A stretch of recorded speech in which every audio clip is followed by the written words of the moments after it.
హిందూ బంధువులందరికీ నమస్కారం. రామాయణం బాలకాండ 25వ సర్గము.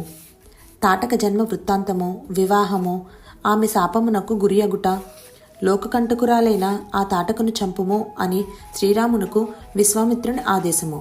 సాటిలేని ప్రభావశాలి అయిన విశ్వామిత్ర మహాముని పలికిన ఉత్తమ వచనములను విని పురుషశ్రేష్ఠుడైన రాముడు సముచిత రీతిలో ఇట్లు ప్రశ్నించెను. ఓ మునీశ్వర, యక్షులు అంతగా పరాక్రమవంతులు కారని ప్రతీతి. అబలయైన ఆ తాటక 1000 ఏనుగుల బలము కలిగియుండుట ఎట్ల సంభవము?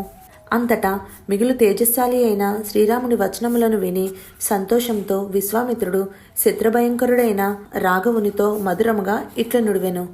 రామ, ఆ అబల అంతటి బలవంతురాలగుటగల కారణమును వినుము. వరప్రభావమున ఆమె 1000 ఏనుగుల బలమును పొందినది. పూర్వము సుకేతుడు అను ఒక మహాయక్షుడు ఉండెను. అతడు గొప్ప పరాక్రమవంతుడు, సత్ప్రవర్తన గలవాడు, సంతానము లేనివాడు. కావున అతడు తీవ్రమైన తపస్సును ఆచరించెను. అతని తపస్సునకు సంతుష్టుడైన బ్రహ్మదేవుడు ఆ సుకేతునకు ఒక కన్యారత్నమును ప్రసాదించెను. ఆమె పేరు తాటక.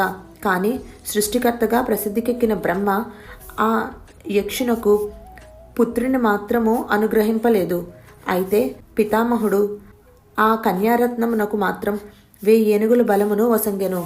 అట్లు జన్మించిన ఆ తాటక క్రమక్రమంగా పెరిగి పెద్దదై యుక్త వయస్కురాలై చక్కని రూపశోభలతో వెలసిల్లెను. తండ్రి అయిన సుకేతుడు ఆమెను జంబాసురుని కుమారుడైన సుందునకు ఇచ్చి వివాహం చేసెను.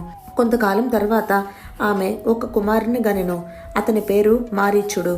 అతడు ఎదిరింపసఖ్యం గానివాడు. అగస్త్యముని శాపమునకు గురియే రాక్షసుడయ్యను.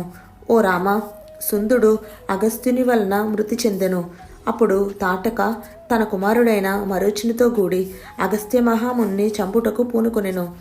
తన భర్త మృతికి కారకుడైన అగస్త్యుని ఎడ క్రుద్రురాలై ఆయనను తినివేయుటకు గర్జించుచు ముందుకు ఉరికెను. కుమారునితో కూడా తన మీదకు విజృంభించి వచ్చుచున్న తాటకను చూచి మహర్షి అగస్త్య భగవానుడు మిక్కిలి క్రుద్రుడయ్యెను. రాక్షసత్వమును పొందుము అని ముందుగా మరీచుణ్ణి శపించెను. పిమ్మట, ఓ తాటక, నీకు ఈ రూపం పోయి భయంకర రూపం ప్రాప్తించును. వికారమైన రూపంతో వికృతమైన ముఖంతో నరమాంస భక్షకురాలు వగుము అని అతడు తాటకను కూడా శపించెను.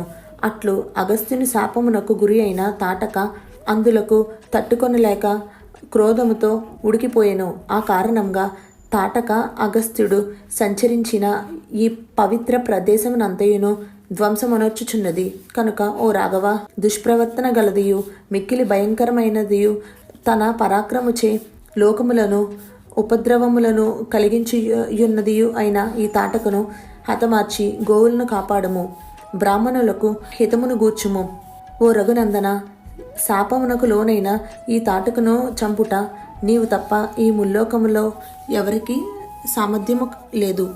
ఓ నరోత్తమ, స్త్రీని చంపుట ఎట్లు అని ఆమె ఎడ కనికరము చూపవద్దు. 4 వర్ణముల వారికి మేలు చేకూర్చుట రాజకుమారుని కర్తవ్యము. ధర్మ పరిరక్షకుడై రాజు ప్రజల హితమునకై చేయు కార్యమును అది క్రూరమైనదా తద్భిన్నమైనదా అని చూడరాదు. అది పాపకృత్యమైనను దోషయుక్తమైయున్నను దానిని అవశ్యము ఆచరింపవలసినదే. రాజ్యభారమును మోయు వారికి ఇది విద్యుక్త ధర్మము. కనుక ఓ కాకత్స్థ, అధర్మమునకు ఒడిగట్టిన ఈ తాటకను వధింపుము. ఈమె కృత్యముల్లో ధర్మము అను మాటకు చోటే లేకున్నది కదా. ఓ రామ, పూర్వము విరోచన్ని సుతయైన మందర యనునామె భూదేవిని చంపుటకు పూనుకొనగా ఆమెను ఇంద్రుడు చంపెను అని విందుము. అంతేగాక పూర్వము భృగుపత్నియు శుక్రాచార్యుని తల్లియు అయిన ఉసన అని నామే ఇంద్రాది దేవతలను సంహరించుటకు దృఢవ్రతమును చేపట్టగా విష్ణువు ఆమెను చంపివేశెను.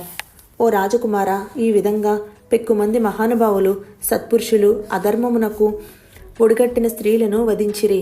కావున ఓ రామ, కనికరము చూపక నా మాటను పాటించి దుర్మార్గురాలైన తాటకను వధింపుము. ఇత్యార్షే శ్రీమద్ రామాయణే వాల్మీకియే ఆదికావ్యే బాలకాండే 5వ సర్గః.